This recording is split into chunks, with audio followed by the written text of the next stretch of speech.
Hello, my name is Hannah Cole. I'm 25 years old. Last summer I came home from a week in Hawaii, ready to crash into my bed.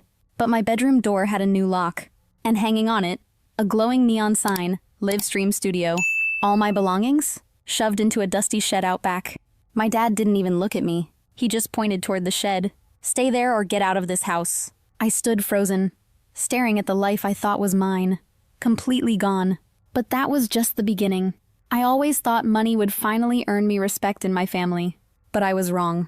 2 weeks before everything exploded, I was on top of the world. I had just wrapped a digital content project worth $30,000. For the first time in years, I felt like I could breathe, like I could finally give something back. So I sat my parents down at our dining table in Grand Rapids. I smiled at Mom, at Dad. I'm booking a trip to Hawaii. Flights, hotel, everything covered.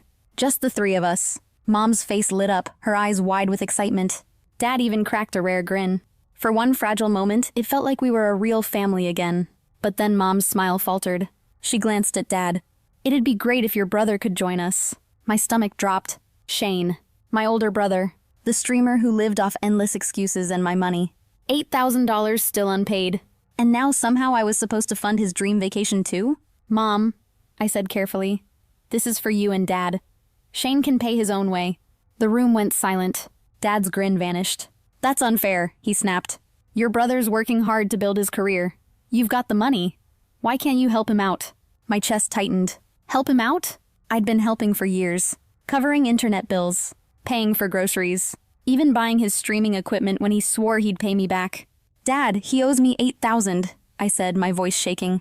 I'm not a bank. Mom's hands fidgeted. Hannah, family supports each other. Shane's trying to make it big. You know how hard it is out there. I bit my tongue, but Denise, his wife, didn't. She leaned forward, her voice sweet but sharp. You're doing well, Hannah. A trip for all of us would be a nice gesture. I clenched my fists under the table. Shane didn't even look up from his phone. Chill, Hannah, he muttered. It's just a trip. Just a trip. As if my hard work, my money, my boundaries meant nothing. Dad slammed his hand on the table. Enough. If you're going to be stingy, maybe you shouldn't be planning family trips at all. Stingy. That word cut deeper than I expected. I looked to Mom, desperate for support.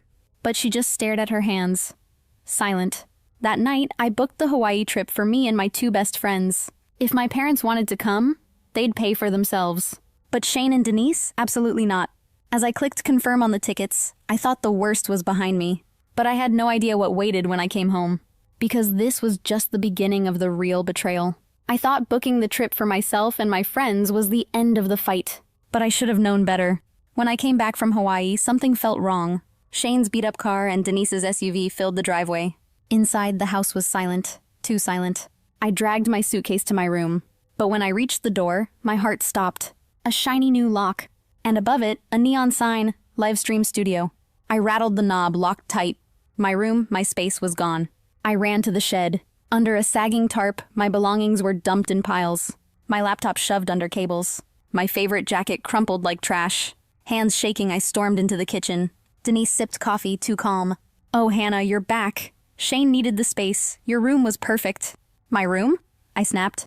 You moved me out without asking? She shrugged. You're barely here anyway. We figured you wouldn't mind. Barely here. I'd been paying bills, keeping the house running, while Shane coasted. I found Mom folding laundry. Why is Shane in my room? I asked. She avoided my eyes. His career is taking off. He needed the setup. We thought you'd understand. Understand? They'd taken everything I had built and handed it to him. Dad lowered his newspaper, his voice cold. Your brother's career is important. You've got your job. You don't need that room as much. I snapped. I've been paying the bills for years. What about me? Mom's voice was soft. Hannah, we're a family. We make sacrifices for each other. Always my sacrifices. Never Shane's. Denise smirked in the doorway. The shed's fine, it's just temporary. Dad stood, face hard. You've got two options. Stay in the shed, or get out.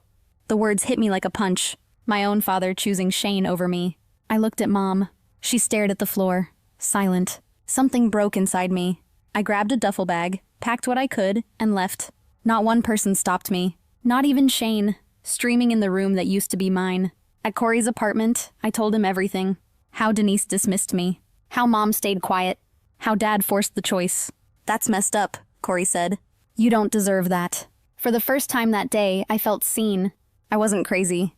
I wasn't selfish. I was betrayed. As I lay on his air mattress that night, the truth hit me. Leaving wasn't running away. It was breaking free from years of being overlooked. For once, I was choosing myself. But I had no idea how far my family was willing to go, and the price they'd pay for always putting Shane first. Nearly a year passed after I walked out of that house. In my new apartment downtown, I rebuilt myself. Work was thriving. Corey and Vance kept me grounded. For the first time, I felt free. Then my phone lit up. 60 missed calls. A voicemail from Mom. Her voice shook. "Hannah, please call me back. We're in trouble.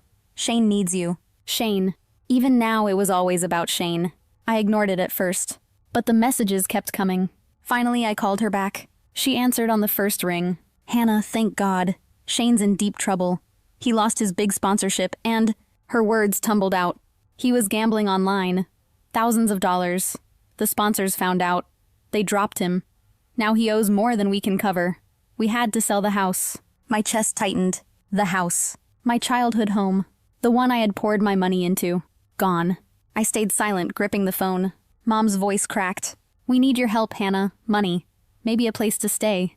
Before I could respond, Denise's voice cut in. "Hannah, please. Shane's a mess. We're family. You're doing so well now. Can't you help us?" Family. The word burned. Where was family when they shoved me into the shed? When Dad told me to leave my own home? I took a deep breath. "You don't get to call me family now," I said. "You made your choices. Shane made his. I'm not cleaning up this mess." There was a long silence. Mom tried to speak, but I cut her off. "I've supported this family for years. I'm done." I hung up, my hands shaking but my resolve clear. They had chosen Shane. And now, they could live with the fallout. Corey and Vance listened as I replayed the voicemail for them. Vance leaned back in his chair, shaking his head. "They still think you're their safety net." Corey's eyes were steady. "You did the right thing." Later, word spread through a mutual friend. Shane's debts weren't just bad. They were massive, tens of thousands. The house was gone. His streaming career in ruins. Denise scrambling for work. My parents drowning in the mess they'd defended for years. I felt a flicker of pity, but it faded fast. This was the life they'd chosen. The gamble they'd made on Shane. And for the first time I realized I wasn't the one who lost everything. They were. But the real showdown wasn't over yet. Because sooner or later, my family would come face to face with the choice they'd made. And with me. It didn't take long before they showed up. One evening, there was a knock at my apartment door. When I opened it, my parents stood there. Behind them, Denise hovered, arms crossed, eyes red from crying. "Hannah," Mom whispered. "We need to talk." I stepped aside, letting them in. But my guard was high. Corey and Vance sat in the living room with me. Silent witnesses. Dad spoke first, his voice tight. "You've made your point, but Shane is drowning. We can't fix this alone. You're the only one who can help." I laughed bitterly. "Help? You mean bail him out again? Like always." Mom's eyes filled with tears. "We lost the house. We're staying with friends. We have nowhere else to go." Denise jumped in, her tone sharp even through desperation. "You've got this fancy new apartment. You're making money hand over fist. You can afford to help us. Why are you being so cruel?" Cruel.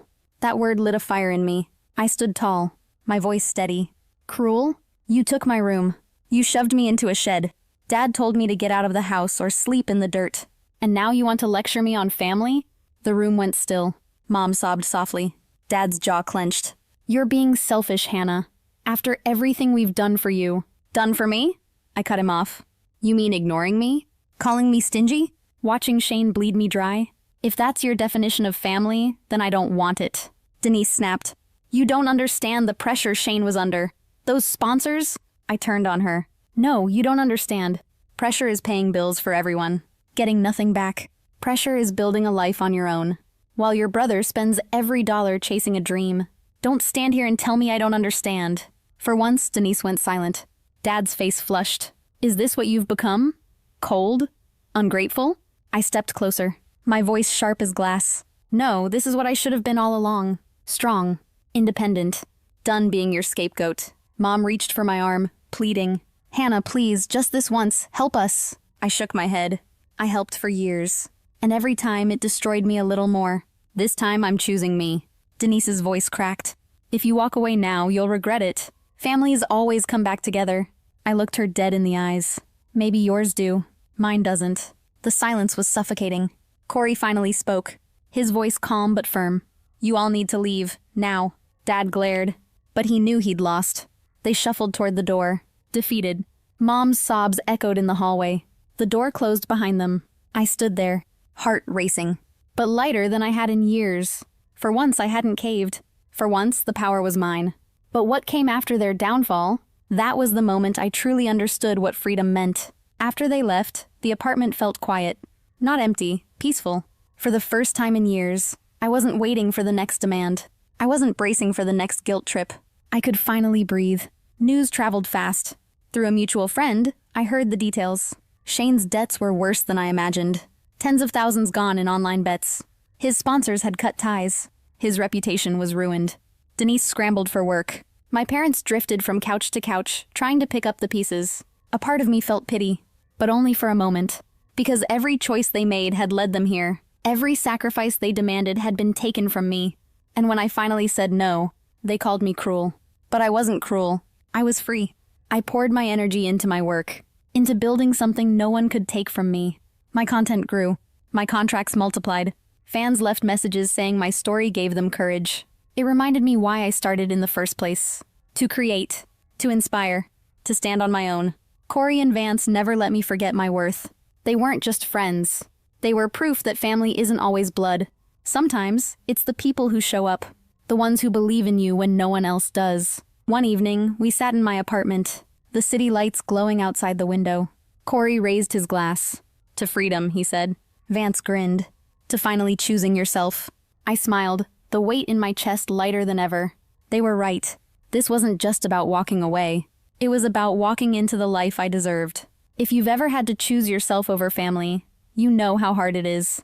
But you also know the strength it takes, and the peace that comes after. Have you ever faced a choice like that? Tell me in the comments, because you're not alone. And if my story resonates with you, hit subscribe. There are more stories to tell. Stories about betrayal, survival, and the power of taking your life back.